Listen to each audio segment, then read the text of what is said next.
Bonjour à toutes, bonjour à tous. Je vous souhaite la bienvenue dans cette nouvelle page de culture que vous apprécierez, je l'espère. Raspoutine.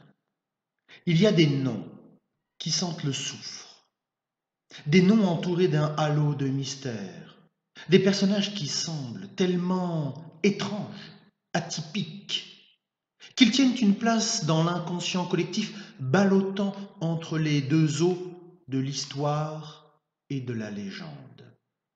C'est le cas de Raspoutine que nous allons évoquer aujourd'hui. Le 21 janvier 1869 naît dans le village de Prokhovskoï le petit Grigori Efimovitch Raspoutine. Le nom Raspoutine signifie le débauché. Vous verrez qu'il portera très bien ce nom. La légende prétend que le 10 janvier 1869, soit 11 jours avant la naissance de Raspoutine, une météorite passe au-dessus du village de Prokrovskoï, annonçant la venue au monde d'un personnage exceptionnel. La vie. La vie dans la campagne russe au XIXe siècle est rude. Raspoutine reçoit une éducation sommaire, mais il montre des talents précoces de voyant, de guérisseur. Un jour, son frère Andreï et lui jouent près d'une rivière. Andreï tombe dans l'eau glacée et Raspoutine plonge pour le sauver. Ils sont victimes d'une pneumonie. Andreï succombe, mais Raspoutine survit. Il fait déjà preuve d'une résistance physique hors norme. À 16 ans, il connaît des crises mystiques. Il voit la Vierge à plusieurs reprises. Un jour, un ange lumineux lui apparaît. Il étudie alors la Bible de façon frénétique et pratique l'ascétisme. Il lui arrive de se cloîtrer plusieurs semaines dans sa cave et quand il en sort, les villageois viennent écouter ses oracles. On l'écoute comme un prophète. Il se rend aussi fréquemment dans des monastères pour méditer. Il commence à se forger une réputation de starets. Un starets en Russie est un maître spirituel considéré quasiment comme un saint. À 19 ans, il épouse Praskovia Feodorovna. Ils auront 5 enfants, dont 3 survivront. Raspoutine trompe souvent sa femme. Il a d'insatiables besoins sexuels et les femmes ont du mal à se refuser à cet homme qui possède une aura exceptionnelle, un regard si perçant qu'il est difficilement soutenable. Malgré ses aventures extra-conjugales, il revient toujours vers son épouse. Néanmoins, il poursuivra sa vie d'errance et d'ermite. Il part faire un pèlerinage au mont Athos, en Grèce, parcourant 3000 kilomètres à pied, multiplie les retraites dans divers monastères. Il parcourt la Sibérie occidentale, alimentant ainsi sa réputation de guérisseur et de starets. On vient désormais de loin pour consulter Raspoutine. Mais s'il est considéré comme un saint, Raspoutine est loin d'en être un. Il mène parallèlement une vie de débauche, s'enivrant chaque soir abominablement, collectionnant les maîtresses, déclenchant des bagarres de bar et se livrant même à des vols. Étrange, inquiétant Raspoutine. Il fréquente et se rapproche de nombreuses sectes orthodoxes. Il se perfectionne alors dans la magie, les techniques d'hypnose. Il sera particulièrement proche de la secte des Clistes, qui pratiquent la flagellation, l'extase, mais aussi la débauche.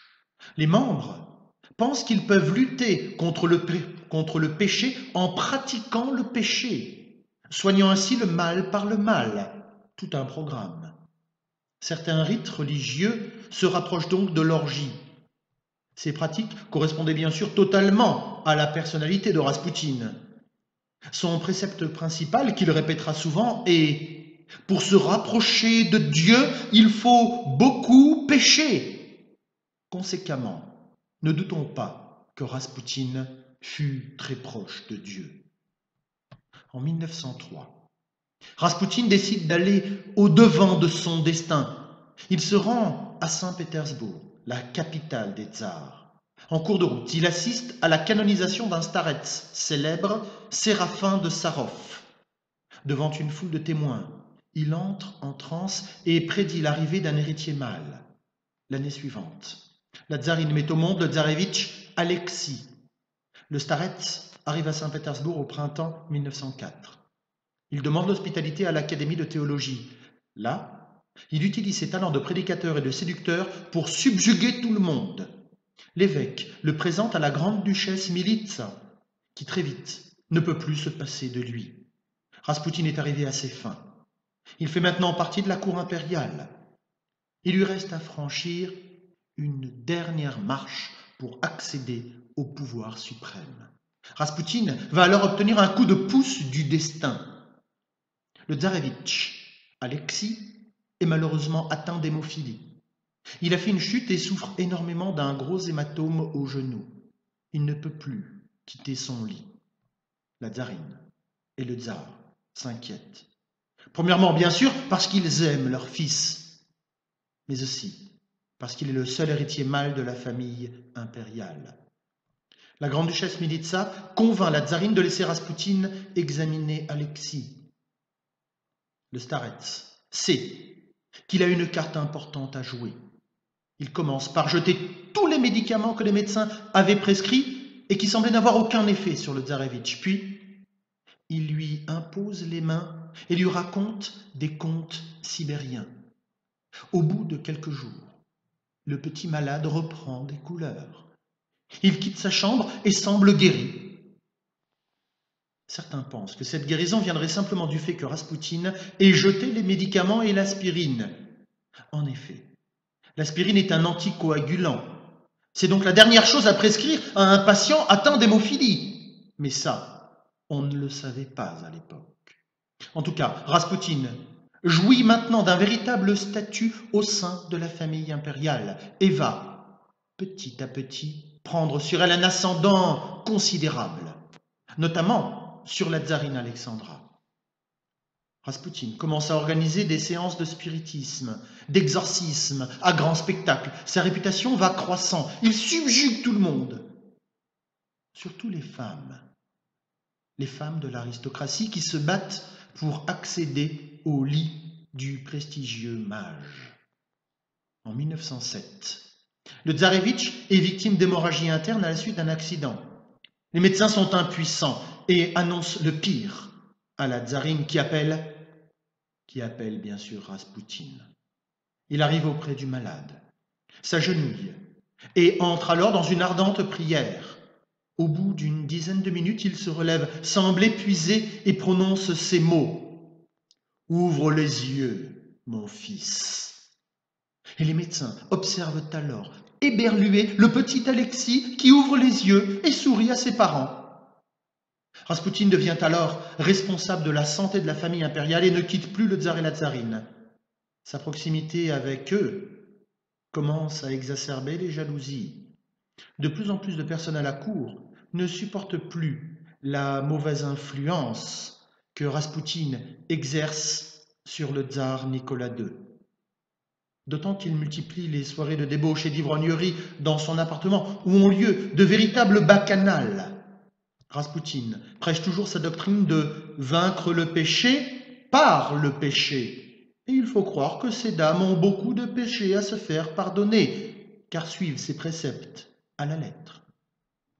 Le moins que l'on puisse dire, c'est que Raspoutine s'applique avec un zèle frisant la dévotion à accorder l'absolution à ses pécheresses, pouvant avoir jusqu'à 10 relations sexuelles par jour.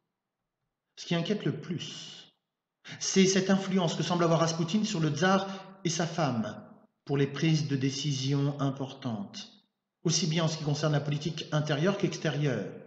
Dans Les Frères Karamazov, Dostoïevski décrit les starets ainsi.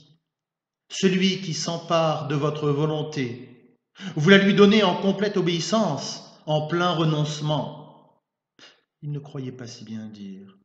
L'un de ses plus féroces adversaires sera le président du Conseil, Stolypine, qui multipliera vainement les mises en garde auprès de ses altesses impériales.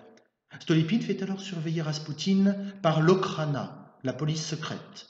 Ces rapports publiés dans les journaux sont accablants, mettant au grand jour les excès de Raspoutine. La famille impériale est éclaboussée. En 1911, Raspoutine doit s'éloigner de la cour, au grand désespoir d'Alexandra. Cependant, lors d'une nouvelle transe, il prédit la mort de Stolypine, l'homme responsable de son exil forcé. Peu de temps après, Stolypine est effectivement assassiné. Le 2 octobre 1912, nouveau coup de pouce du destin. Alexis est en déplacement en Pologne et il est de nouveau victime d'un accident. L'hémorragie interne est cette fois-ci très grave. Raspoutine est prévenu, mais il ne peut se déplacer jusqu'en Pologne de peur d'arriver trop tard. Il entre alors en extase devant une icône de la Vierge, puis envoie les messages suivants. N'ayez crainte. Dieu a vu vos larmes et vos prières. Le petit ne mourra pas. Ne permettez pas au médecin de trop l'ennuyer. Dès le lendemain, l'état du tsarévitch s'améliore de façon spectaculaire.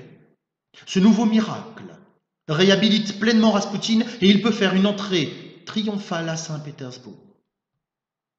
Le 28 juin 1914, Raspoutine est victime d'un attentat fomenté par le clergé régulier orthodoxe qui lui reproche ses croyances clistes. Il est poignardé, mais il se remet assez rapidement, ajoutant encore à sa légende d'invulnérabilité. Raspoutine augmente ses doses quotidiennes d'alcool, le nombre de ses soirées de débauche. Il a de plus en plus d'aventures d'alcôve, malgré son aspect de plus en plus repoussant, ses cheveux gras, sa barbe hirsute, ses mains calleuses. Arrive la Grande Guerre. La Sainte Russie entre dans le suicide collectif européen aux côtés de la France et de la Grande-Bretagne. Mais très vite, la Russie enchaîne défaite sur défaite. Comme souvent dans l'histoire, le peuple cherche un bouc émissaire à ces désastres à répétition, qu'il trouve bien sûr Raspoutine. Mais aussi la tsarine Alexandra, qui est d'origine allemande et que l'on soupçonne de trahir la Russie au profit de l'Allemagne. C'est alors que le grand-duc Dimitri Pavlovitch et le député Pourishkevitch décident d'éliminer Raspoutine. L'assassinat aura lieu chez Félix Yusupov, un jeune prince de 19 ans, époux de la nièce du tsar. Le 16 décembre 1916, donc, Yusupov invite Raspoutine à dîner. Les conjurés préparent des gâteaux imprégnés de cyanure. La dose de poison est suffisante pour tuer 20 personnes. Yusupov décide de verser également du cyanure dans le verre de Raspoutine afin de s'assurer de sa mort. Raspoutine arrive, s'attable et commence à manger le funeste apéritif.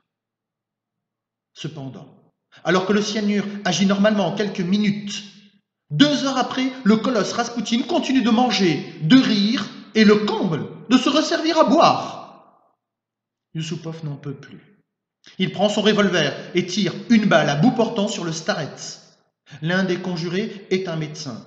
Il examine Raspoutine et affirme que ce dernier est encore vivant. Mais petit à petit, son souffle s'écourte et bientôt, il cesse de respirer. On amène le cadavre au sous-sol du palais. On le pose. Et là, surprise, Raspoutine se relève et tente d'étrangler Yusupov. Puis, il se précipite dans le jardin. Il faudra 4 balles supplémentaires pour l'arrêter. Une fois au sol, on lui défonce le crâne à coups de matraque. Cette fois-ci, tout le monde est sûr de la mort de Raspoutine. Pavlovitch et sa bande jettent le corps dans la Neva. Quand on retrouvera le cadavre, l'autopsie sera formelle. Raspoutine avait de l'eau dans les poumons. Ce qui ne peut signifier qu'une seule chose. Raspoutine est mort noyé. Donc, il n'était pas mort au moment où l'on s'est débarrassé de son corps. Étrange. Inquiétant, Raspoutine. Comment le poison n'a-t-il pas eu d'effet sur lui? Comment n'est-il pas décédé des suites de 5 coups de feu et des dizaines de coups de matraque? Même s'il était une force de la nature, comment expliquer cette résistance hors du commun? Un jour, Raspoutine avait fait cette prédiction à la tsarine Alexandra. Je mourrai dans des souffrances atroces. Après ma mort, mon corps n'aura point de repos. Puis, tu perdras ta couronne.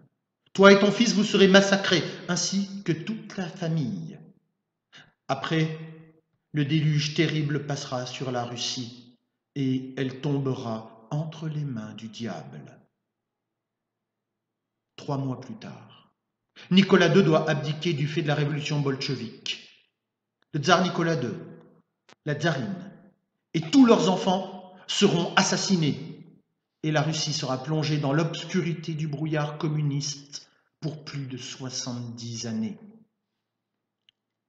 Mais ceci est une autre histoire. Merci et à très bientôt.